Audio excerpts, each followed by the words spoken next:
told him I had a plan. I'm gonna do this, this, and that. And I stuck to the plan. I said, I'm gonna see you last. I didn't lie. I just stuck to what I felt in my spirit and what to do, you know, and that's what I did. And now we're here. Yeah, I mean, he's getting ironed out regardless. Whether it's, however it comes, however it gets delivered.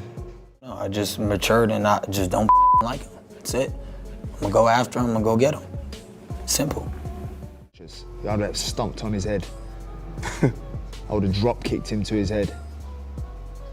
And then I would have lashed straight into him while he's on. Conor Benn appears to slap Ryan Garcia in a heated recent face-off. And just like that, the entire boxing world stopped.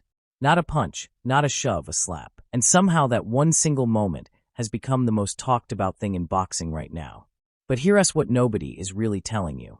This didn't come out of nowhere. This has been building slowly, quietly, and dangerously for a long time. What do you think I'm going to do? I'm going to come in there and take it straight to you. That's what I'm going to do. You know, you have the fire now. I have the fire. I do it. This is what I do. No, you do that. I just want to make it clear, bro. I don't have anything against your religion. Like, I'm not trying to, disrespect you in that way.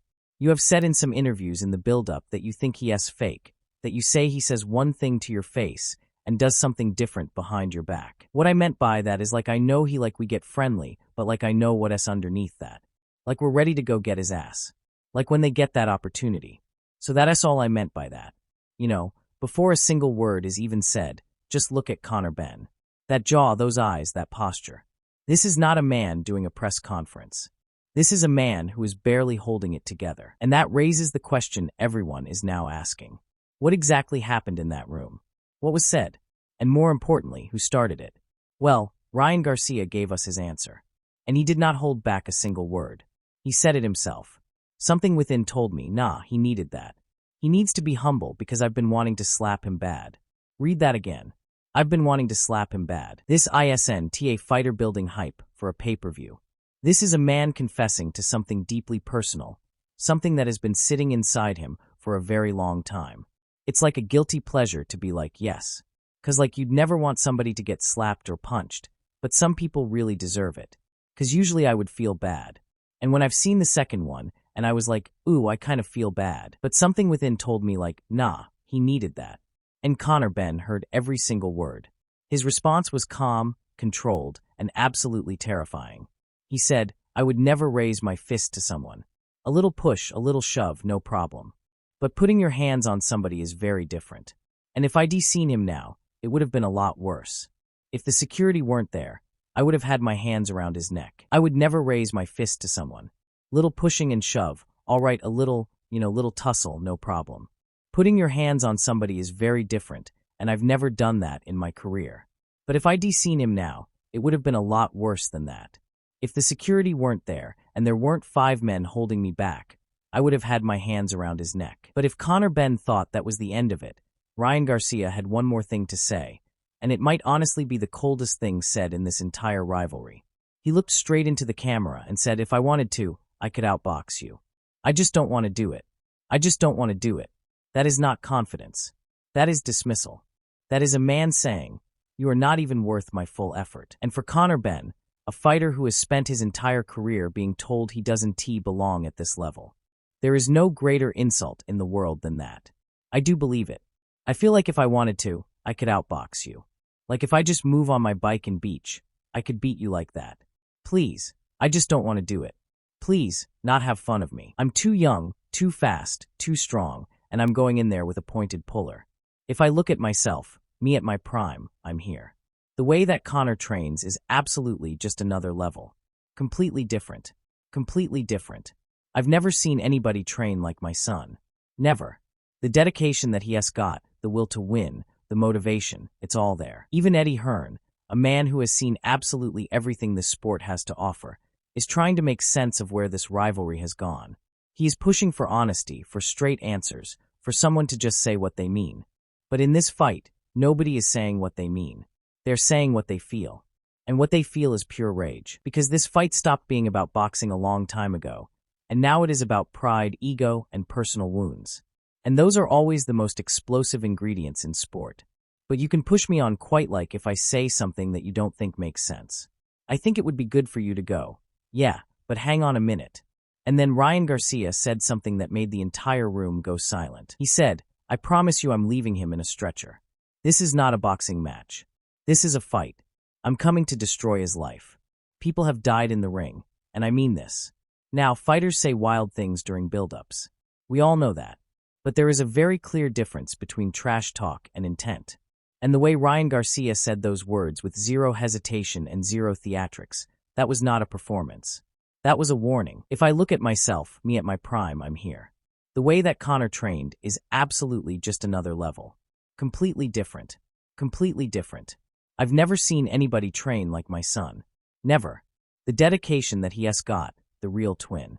Conor Benn heard everything, and he had absolutely no interest in staying quiet about it. He fired back by pointing out that Ryan Garcia only decides to get loud and vocal after someone else has just gone through 10 brutal rounds in the ring, calling it exactly what he sees it as cowardly behavior from a man who picks his moments very carefully.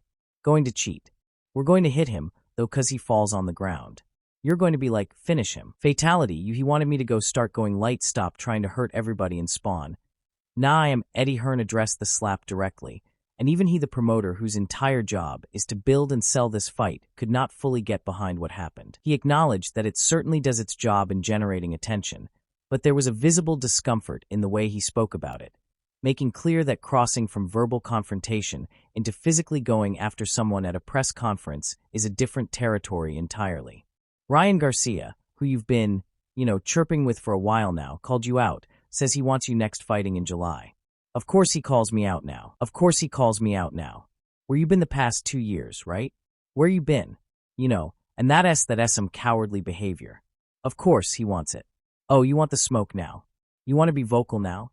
Coward. Simon Jordan stepped back and put the whole situation into the wider context of boxing history, reminding everyone that this sport has seen its share of moments that cross lines: fighters spitting on opponents, cornermen attacking rivals, outrageous behavior at press conferences that everyone watched and debated. His point was simple.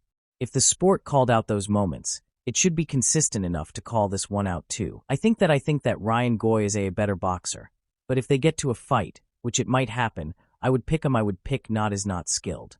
Yes, not that skilled, but he is a raw fighter, He is just a raw fighter. He wants to get there. He wants to fight.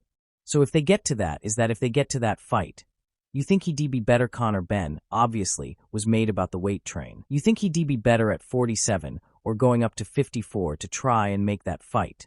I think at 54, because at 47 he might be Regis Progress, the man who just shared the ring with Conor Benn for 10 rounds and knows exactly what he brings to a fight, gave his honest assessment. He believes Garcia is the better fighter technically, but when it comes to picking a winner, he leans toward Benn, explaining that there is something raw and desperate about the way Benn fights that makes him dangerous regardless of the skill gap on paper.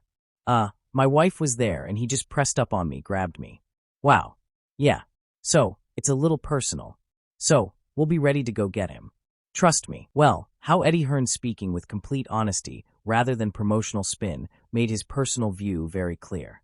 He does not believe Conor Benn has the tools to beat the elite-level fighters at welterweight, and he sees Ryan Garcia as simply too sharp and too polished for where Benn currently is in his career.